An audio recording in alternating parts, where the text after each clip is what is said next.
Hey, this is Glen Guyton, your cultural competency navigator, diversity and inclusion keynote speaker, coming to you right now, here in this time and place on YouTube. Thank you for joining me today. Make sure you subscribe to my channel. Let me know that you like me, that you are interested in the things that I have to say. But thank you so much. Subscribe to my channel and let's get right into it. We want to talk about moving from the theory of diversity and inclusion to a practical and diverse workplace, right? We want to move from this theory to how do we practically implement diversity, equity, and inclusion in our workplace. That's the question many of us have. Is it worth it? Should we be spending the money on this training? And I think you should. I think that this training is important. I think that diversity, equity, and inclusion is important in this global society. I think as we look at the shift in our demographics from the baby boomers to Gen X. Thank you. I'm proud of Gen X. To millennials to now my kids, which are Gen Z. Things are shifting, and so we have to be able to respond. If we are in the private sector, if we are in the public sector, if we are a religious institution, we need to shift to be able to reach our clients and to really fulfill the mission of our organization. So I just want to talk to you about a few things. I have my special hat on. I'll talk about this maybe a little bit later, but I want to talk to you about shifting, making that shift, right? Because we get all nervous. Some of us get all nervous and freak out when we think about diversity, equity, and inclusion. I have a link to a blog post about this, just to give you some reasons why you should be thinking about it, especially if you are in the for-profit sector. I'll probably do another video just for my public sector friends. I did a big presentation just a little while ago for my public sector friends.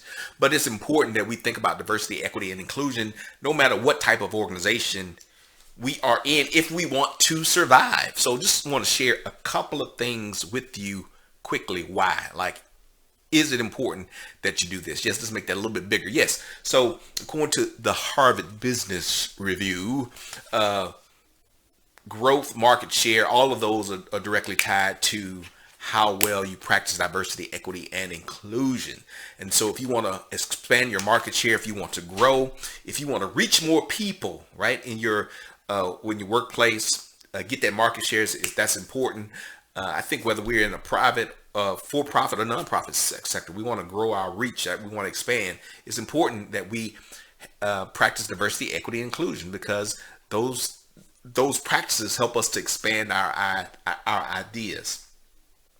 Also, companies with diverse management are more likely to introduce new product innovations than those from homogeneous teams. So we don't want to be monolithic in our approach in our organizations. We want to be creative. We want to reach more people. We want to think about new ways of expanding. That's why people have practiced diversity for years and years. It's been practiced in some healthy ways and some negative ways, but we want to do it in a healthy way. But why do you think people travel to foreign lands? Why do you think people consult with people outside of their circle? That's part of diversity. Diversity is just variety. So you need that variety, but we want to be intentional about how we get that variety in this day and age. People want to see themselves represented by the companies they buy from. So when you go into a store selling a product, when you're thinking about advertising, it's important. Those are some practical things that we can do. What are the images that we use to sell our product? Who are our frontline managers when we are reaching the community that we are serving? Those are some practical things that you can think about. Look, I just gave you one right there. Think about the imagery that you're using. Who are the members of your marketing team?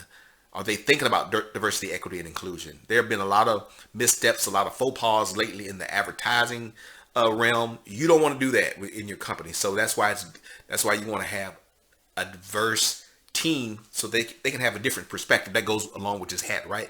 I don't know if y'all remember Run DMC. I do this in some of my presentations. I won't do the whole thing here, but remember Run? They had a song to say, "You're blind, yo, you can't see. You need to wear sunglasses like DMC." You need to be able to shift perspectives in order to reach your clients. Again, whether you are a religious institution, whether you are a for-profit or a public sector, unless you have a very limited demographic that you want to serve, if you want to expand if you want to be relevant, if you want to expand your market share, can you shift perspectives? Or are you only seeing things, your product, your services, through your lenses? Are you blind? Do you need to get some glasses to be able to shift and say, oh, I understand now. I can see what you're seeing. It's so helpful. And this is important to have a diverse team, but also be inclusive. The inclusive part is allowing people to come and speak up, to have a voice. They can share their gifts and talents in an equitable fashion in your organization. Don't limit people. Don't just have diversity without inclusion. Do you hear me? Am I being clear? Do you hear what I'm saying? Can you see? Can you see like I'm telling you to see? Put these glasses on. There you go, my friend. Put those glasses on. Can you see that? Is that helping you? Can you see me better now? Look, do I look clearer? Do I look prettier? Can you see what I'm saying to you? Think about that, okay? Think about how you are practicing some of these things in your workplace. All right, let's go to the next one. I'm going to put this link so you can read the full thing. Me Too, discrimination suits. That's even happening in the insurance agency. I just watched a show about discriminating because of mental illness. We want to practice. We want to be equitable, right? People need equal access, and if we create barriers, we create a hostile environment, a stressful environment, and that causes problems later on. We can't do our job. We can't accomplish our mission goals, and that's what we want to do. We want to make money, or we want to deliver our services in a stress-free, peaceful, calm manner. And gender and age diversity are still challenging for many companies, right? It's still like good old boy, good old boy network. Is people don't want to transition out of power. Baby boomers are staying around forever, right? Baby boomers aren't leaving, but we are having a more diverse workplace with 5 generations in the workplace. And so we have to be able to reach women, reach Gen Z. Millennials are already in the workplace, and how they consume, how they like to be supervised. All those things are changing. So we want to think about how do we do this in a practical manner, moving from theory to actual practice. That's kind of what I want to share today. But, first of all, build some diverse teams in so that you can have the proper communication. You have to have training.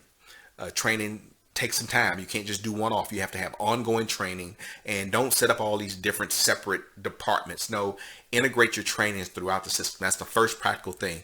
Integrate your diversity, equity, inclusion through all parts of the system, and then set up a system so that people can talk and communicate. If things need to change, have an open system of communication and be intentional. One of the things I talk about are the employee resource groups. You can set those up in any organization. Make sure they're transparent. Make sure people have the ability to join those things, and make sure all of the workers know what's going on. And so if you want to have some questions or issues about maybe a gender issue in the workplace, now men should be allowed to be on that team. It probably should be dominated by women, but men should be able to be a part of that. Why? Because you want to have communication between all the people that are impacted.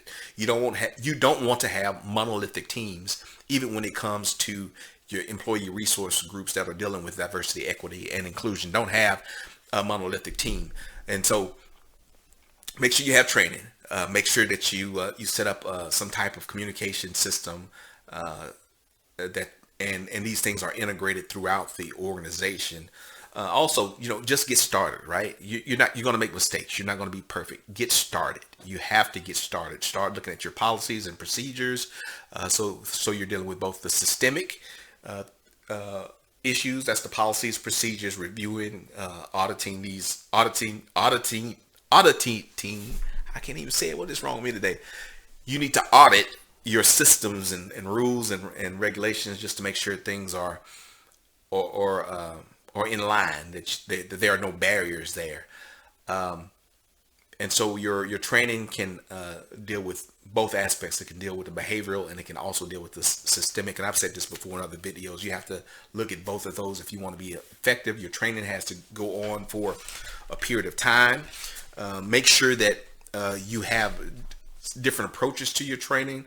Now, I do say that make some things mandatory, make some things optional. Give people optional, because people's attitudes toward the training will determine the success, and also how things are implemented, because you want these things to move from theory to practice. Okay, theory to practice. That's what we're talking about. And so the training will help you setting up your employee resource groups, and make sure these things are integrated throughout the organization.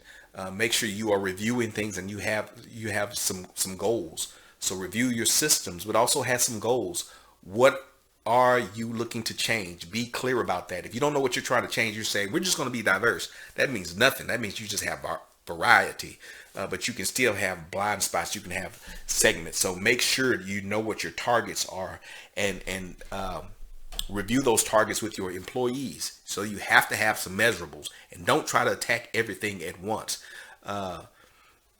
Pay attention to growth in one area, and make sure you build upon that success.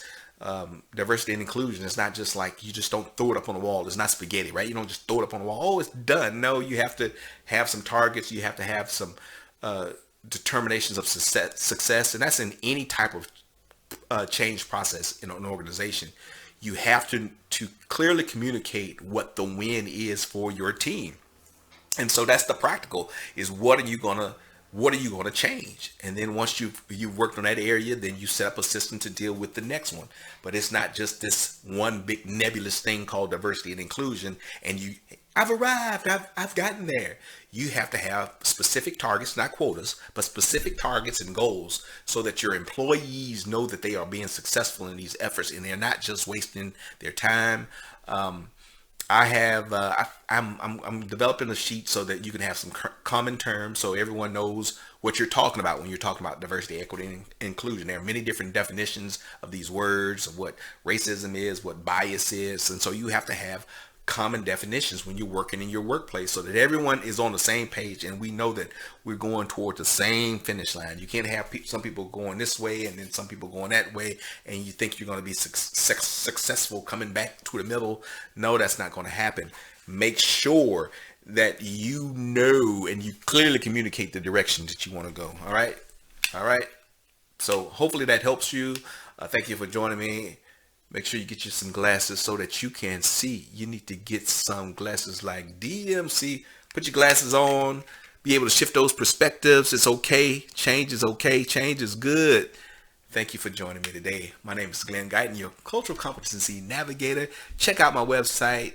Subscribe to this channel, and I hope to see you around. Bye-bye.